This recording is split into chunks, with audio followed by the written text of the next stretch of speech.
महाड तालुक्यातील नांदगाव बुद्रुक गाव हद्दीमध्ये जमिनीच्या वादातनं 2 कुटुंबात हाणामारी झाल्याची घटना समोर आलेली होती आणि ह्या प्रकरणी दोन्ही बाजूंच्या तक्रारीनुसार महाड तालुका पोलीस ठाण्यात परस्पर विरोधी गुन्हे दाखल करण्यात आलेत।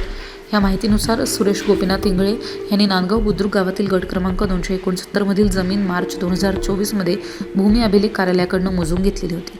या मोजणीबाबत आम्हाला कोणतीही पूर्वसूचना किंवा नोटीस देण्यात आलेली नव्हती असा दावा समिधा संतोष गोळे यांनी केलाय आणि ह्या मोजणी दरम्यान समिधा संतोष गोळे यांच्या शेताकडे जाणारा गवंड हा सुरेश इंगळे यांच्या जमिनीमध्ये येत असल्याचं समोर आलंय। तर हा रस्ता किंवा गवंड ताब्यात घेण्यासाठी सुरेश इंगळेंनी त्या ठिकाणी खोदकाम सुरू केलं, तेव्हा समिधा गोळे यांनी त्याला विरोध केला आणि हा जमीन आमचीच असल्याचा दावा केला। या वादातनं 5 डिसेंबर 2025ला सकाळी 11 वाजता इंगळे आणि गोळे कुटुंबात मारामारी झालेली होती, हाणामारी झालेली होती। या घटनेनंतर दोन्ही बाजूंनी एकमेकांवरती गंभीर आरोपही केले होते।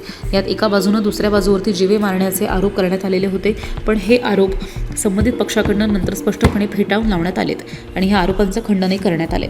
तर या प्रकरणी दाखल करण्यात आलेल्या तक्रारीनुसार दोन्ही बाजूने काठीनं आणि हाताबुक्यांनी मारहाण केल्याचा तसंच केस ओढल्याचा सुद्धा उल्लेख आहे। मी समिधा संतोष गोळे, राहणार नाते। माझं शेत नांदगाव बुद्रुक मध्ये 268 आहे। तर मी माझ्या शेतात काम करत होते। माझ्या शेताला लागून सुरेश गोपीनाथ इंगळे, सुनील गोपीनाथ इंगळे यांचं शेत आहे। तर माझ्या शेतात येण्यासाठी वडिलोपार्जित म्हणजे 100 वर्षापूर्वीचा रोड आहे, तो रोड त्यांनी खोदून तिथे खड्डा केला। आमचा जाण्या येण्याचा रोड बंद केला आहे। तर त्यांनी 2024 मध्ये मोजमापणी केली, तेव्हा थोडासा कोपरा इकडचा तिकडे होतो। तर तेव्हा माझी पोलीस पाटील नांदगावचे हे तिथं हजर होते। कौलीचे माझे सरपंच रेशीम हे सुद्धा तिथे हजर होते। माझी तंटामुक्ती अध्यक्ष नात्याचे हे सुद्धा तिथे हजर होते। त्या ह्याच्यात हे प्रश्न त्यांनी म्हणजे जाण्या येण्याचा रोड हा चालू आहे असं सांगितलं होतं आणि हा प्रश्न तिथं सोडून टाकला होता। पण ह्यांना वादच करायचं होतं, भांडणं करायची होती असं त्यांचा प्लॅन होता। इथे ती राहत नाहीत, पुण्या मुंबईवरून येतात आणि 6 महिन्यातून वर्षातून इथे येतात। तर ती बदनाम करण्याचा त्यांचा प्रयत्न चालू आहे आम्हाला। तर त्यांनी सुशांत सुरेश इंगळे, युती सुनील इंगळे, अर्चना सुनील इंगळे, दीपाली सुचिता उर्फ सुचिता सुरेश इंगळे, सुरेश गोपीनाथ इंगळे, सुनील गोपीनाथ इंगळे यांनी आम्हाला मारहाण केली। युती सुनील इंगळे, सुशांत सुरेश इंगळे यांनी मला मारहाण केली। त्यांची आई म्हणजे अर्चना सुनील इंगळे यांनी माझे केस धरले। सुचिता सुनील इंगळे, सुरेश इंगळे यांनी माझे केस धरले, माझी मान खाली वाकवली, मला मानेवर मारलं, माझ्या मानेला दुखापत झाली।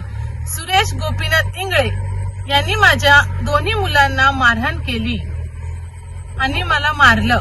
ह्या 6 जणांनी आम्हाला मारलं। सुरेश गोपीनाथ इंगळे, सुनील गोपीनाथ इंगळे,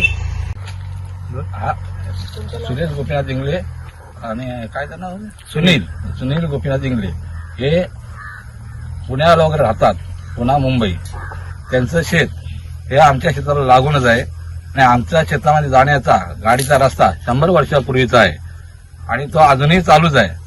आता त्यांनी खोदलेत, त्यानंतर त्यांची शेती ही किती वर्ष वशाड आहे, लावतच नाहीत, येतच नाही तर लावणार कुठून आणि कोणी करीतच नाही।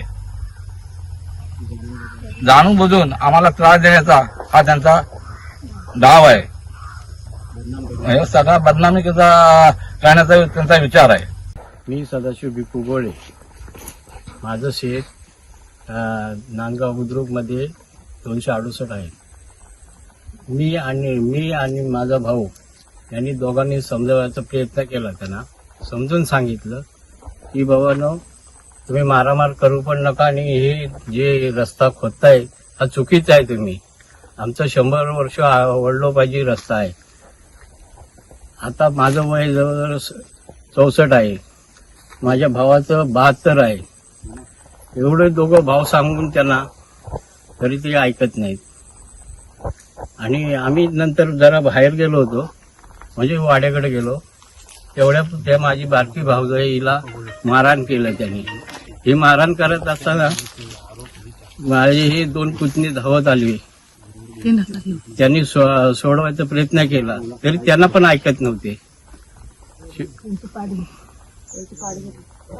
तर त्या पुतण्यांची त्यांनी काठी घेऊन शिवविव घेऊन मारहाण केली त्यांना दोघांना. आणि हिला खाली केस धरून पाडले आडवी. ते वर्षाचे 12 महिने यांच्या हे चालूच असतात. हे नोटीस शेत वशाळ आहे. आणि ह्यांना कोणत्या पद्धतीने आम्ही त्यांना 2-2 लाख रुपये द्यायचे नुकसान भरपाई. नमस्कार, माझं नाव रुपेश सुरेश घाडगे. 5/12/2025 रोजीची घटना घडली इथं नांदगाव बुद्रुकमध्ये, ह्या गट क्रमांक 268 मध्ये. त्या टायमाला मी इथं उपस्थित नव्हतो, मी कामावरती होतो. आणि दुसऱ्या दिवशी जेव्हा पंचनामा करण्यासाठी पोलीस आले तेव्हा मी इथं उपस्थित होतो. पण मी अशी कुठलीही बोलीभाषा केली नाही. मी इथं असतो तर मी यांना ठार मारलं असतं. ते निव्वळ खोटं बोलतायत. आणि जर त्यांच्याकडे कुठला पुरावा असेल तर त्याने आणून द्यावा. आणि माझ्या नावाची जी बदनामी केलेली आहे त्यांच्या मी आबरू नुकसानीचा दावा ठोकणार आहे. आणि सुनील गोपीनाथ इंगळे, अर्चना सुनील इंगळे यांनी माझ्यावरती खोटा आरोप केलेला आहे. मी इथं उपस्थित नसताना सुद्धा.